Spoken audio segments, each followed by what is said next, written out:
নমস্কার, আমার কৃষি সবজি ইউটিউব চ্যানেলকে জানাই স্বাগত। সমস্ত কৃষকদের দিকে বলছি কিভাবে সবজি চাষ করবেন। কড়াই চাষ এসেও দেখে নিই। প্রথমে চাষ 3 কাঠা জায়গায় আমার 100 বীজ দেওয়া আছে। এইটাই 100 বীজ দেওয়া আছে। এই বীজটাতে আমি প্রথমে মাটিটাকে আমি তৈরি করে নিয়েছি খোল, ডিএপি আর ফসফেট মাটি তৈরি করে তারপর আমি পাই তুলে দিয়েছি যাতে না রস ধরে থাকে। দেখতে পাচ্ছেন, যাতে না রস ধরে থাকে, কারণ রস ধরে থাকলে এ গাছে রোগ লেগে যাবে।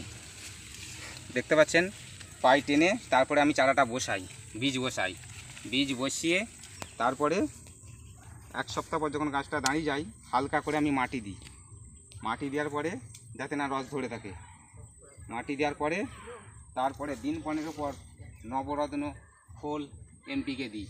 দেওয়ার পরে গাছের গ্রোথ আসে। দেখতে পাচ্ছ বন্ধুরা, গাছের গ্রোথ কীরকমভাবে এসছে, প্রচণ্ড ফলন।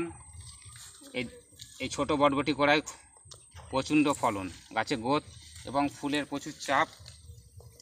এই চাষটাতে খুব ভালো লাভ পাওয়া যায়, যার জন্য আমি প্রতি বছরই চাষ করি। দেখতে পাচ্ছেন প্রচণ্ড কড়াই, ওই যে কড়াই সব তুলছে, ওই যে দেখি দাও ওইদিকে কড়াই আমার উঠছে রোজই। প্রতিদিনে আমার কড়াই উঠছে, এখন 6 কিলো 7 কিলো করে কড়াই উঠছে। পাড়ায় আমি সাইকেল নিয়ে বেচতে যাই, বন্ধুরা জানেন, আশেপাশে এলাকার লোক আমার জানেন। এই এদিকটা যে ভাড়া দেখতে পাচ্ছেন, এদিকে আমার ছিল ঝিঙে চাষ ছিল। ওদিকে পালং আছে, হ্যাঁ, ওইদিকে শশা ক্ষেত আছে, পুকুর আছে। দেখতে পাচ্ছেন খুব সহজেই কড়াই করা যায়। এই যে কড়াইগুলো দেখতে পাচ্ছি প্রচণ্ড ফলন, প্রচণ্ড ফুল। দেখতে পাচ্ছ প্রচণ্ড ফুল। ওই যে সব কড়াই তুলছে, ওই যে কড়াইগুলো দেখাও, একটু করে দেখাও, সামনে কে আসো মা, সামনে কে আসে দেখাও। এই যে খুব সুন্দর কড়াই, দেখতে পাচ্ছ, খুব মোটা মোটা সাইজ কড়াই। দেখতে পাচ্ছ খুব ভালো দেশি কড়াই, ফলের বেশি চাপ দেওয়া আছে, যার জন্য গাছের ফলনের গ্রোথ খুব সুন্দর আছে। দেখতে পাচ্ছ, আমরা এই কড়াইটা চাষ করে ভালো পাই, যার জন্য প্রতি বছরই চাষ করি, 2বার করে চাষ করি। এটা হচ্ছে ঝুবড়ি গাছ। দেখতে পাচ্ছ, এ মাটিতে হবে, খুব সহজেই জেসে চাষ করতে পারবে। এদিকে আসি, দেখো, এই যে এদিকে আমার সব শশা ছিল, এই যে এদিকে সব শশা ছিল, তো মাথায় সব মাথায় শশা ছিল।